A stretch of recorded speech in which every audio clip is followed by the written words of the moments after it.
resume his seat. The member for Lindsay has the call. Thank you, Madam Speaker. My question is to the Minister for Education.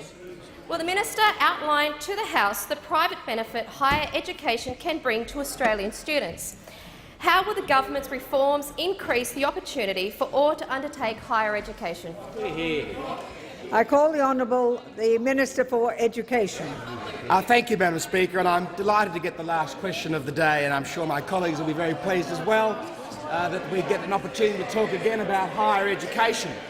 Because, Madam Speaker, the government's reforms to higher education do spread opportunity to many more Australian students and will change the contribution that taxpayers and students make from the current 60-40 arrangements to 50-50, which we think is a fair and reasonable contribution for students to make. And I would like to read a letter I received from Graham Mitchell, a graduate of the University of Western Sydney, because it very much encapsulates exactly what the government is trying to achieve through our higher education reforms. And please bear with me, Madam Speaker.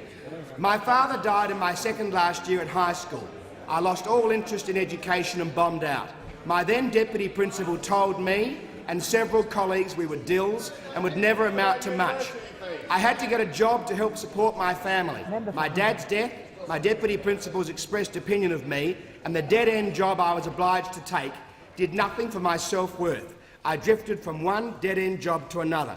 In my 40s, I became aware of HECS and applied for uni entry as a mature-age student, not thinking for a moment that I'd make it, but I did. I graduated second in my course in the top 1% of all faculties and won several outstanding student awards. My academic achievement gave me my self-worth an enormous boost. My degree got me a much better job and income, and I had the satisfaction of paying something back to the society that had supported me through uni. My HECS contribution was a pittance compared to my post-degree income. Graham writes, my advice to uni students is to accept the generous contribution taxpayers make to your education and look at HECS not as a government-imposed tax, but as the satisfaction of having personally paid for some of it themselves. Now, who could disagree with that, Madam Speaker? Who could disagree with Graham Mitchell's stated remarks? Because he understands the transformative impact of higher education, and rather than whinge and moan and complain about being asked to contribute to his own higher education, he pulled himself up from the bootstraps, got himself the higher education qualifications he needed, massively increased his income and his self-worth.